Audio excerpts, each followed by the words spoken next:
Good morning. Happy Friday! How's everybody doing today? All right, so I'm reporting from my phone. No laptop set up today. Still have workers coming to my house, so I'm gonna make this short. I just want to say happy spring, and I want to continue our conversation about the book that we are talking about. We can talk about desire and faith and imagination and getting to your goals. So I'm going to read a little passage to you this morning. Faith is the head chemist of the mind. When faith is blended with the vibration of thought, the subconscious, into the spiritual equivalent, and transmits it into infinite intelligence, as in the case of prayer. So when you talk about faith, it doesn't always necessarily mean religion. It means faith in yourself, faith in believing in something more powerful, faith in believing that your body and your mind has so much potential to do so many more great things that when we tap into that greatness, our lives change. Love and faith are psychic. They are related to the spiritual side. So when we talk about tangible things, obtaining tangible things, that is material, right? That has more to do with things that make us have gratification in a different way. But love and faith is that spiritual bound, and that place that when we go in there and you practice your 10 minutes of meditation a day, or you practice just saying, I'm just going to breathe, man. And then always asking yourself, what do I want? What do I want?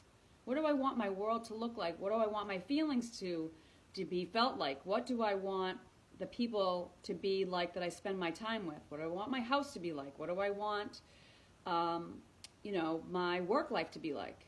And you want to be able to feel that change, not just look at something tangible like the paycheck or what your desk looks like at work or necessarily the car you're driving. You want to know what it feels like from a spiritual standpoint. And having faith in believing that you can do that is a practice, because you have to practice it and then watch it evolve. And then you practice it and then you watch it evolve. I don't want to get into this too much, but here's a little hint of something that you can do.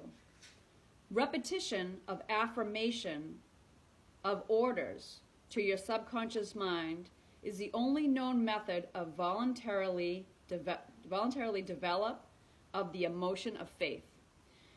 So, in other words, if you're talking repetition of affirmation, think about this. That's what happens when you go to church, right? Everybody gets up and they start speaking in church, and everybody knows all the words, and everybody follows it, right? They follow it along. They have their affirmations. Some people have affirmations that they work on every day individually, right? There's a practice that I have when, to be really frank, I'm just going to step into my Christianism here for a second. Someone pisses me off, or someone hurts my feelings, or someone stabs me in the back, or someone's really rude to me, or whatever it might be. There's times where I come home and I light a candle, and I say a little prayer for myself, and I say a little prayer for the other person. I blow out that candle, and that is now off my plate. Light the candle and let it go. So you have different ways of doing affirmations in your life, but this quote that's in the book, repetition of affirmation of orders to your subconscious mind is the only known method of voluntary development of the emotion of faith. So if you just want to have faith in yourself, one of the practices is to create your own affirmations. You want to get a little notebook. We post memes on Facebook all the time, right? Memes and quotes, but there should be some that are your standards that you live by, for your value system, not your mother's, not your sister's, not your cousins, not your best friends, not your husbands, not your boyfriends, your value system.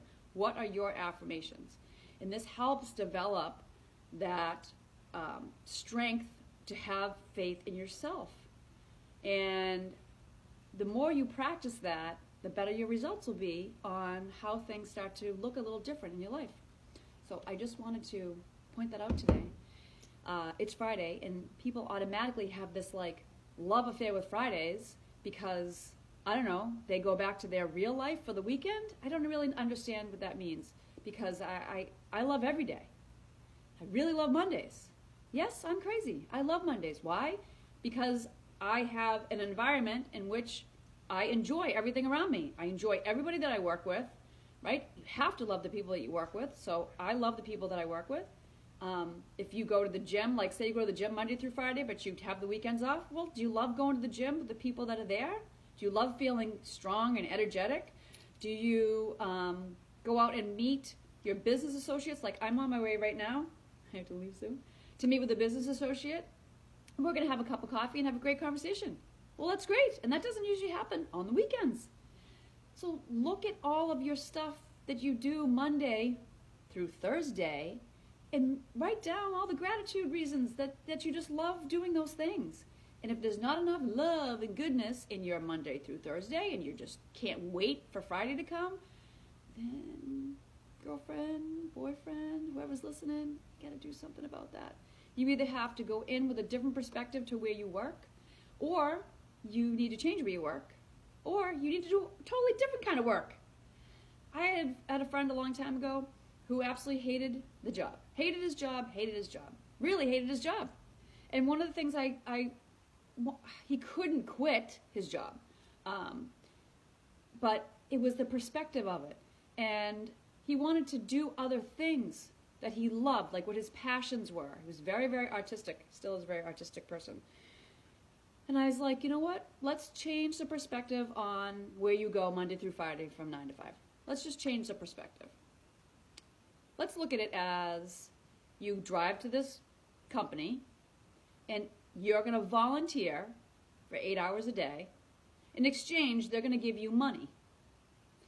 You're going to take that money that they give you for volunteering your time 8 hours a day, and then the rest of your days and your hours, whatever that may be, nights and weekends, your vacation time, you're going to take that money and you're going to do everything that you love to do. Photography, art, guitar, singing, traveling, meeting new people. Just pretend your job is at the bank. And you go to the bank and you say, okay, I'm going to show up here. I'm going to work 8 hours a day. In exchange, this bank, which was just the job, is going to give me money. And the rest of my time, I get to take this money and go do all the beautiful things that I love to do. And his perspective completely changed on the job that he dreaded getting up and going to every day. And we all need a little bit of perspective about that, right? So if you have something that you just really want to change about whatever you're doing and you just feel stuck, because inside our minds we have a lot of doors and windows and they're just closed off sometimes, and somebody else comes along and asks some compelling questions and starts to open those doors and windows, and then you have a breakthrough.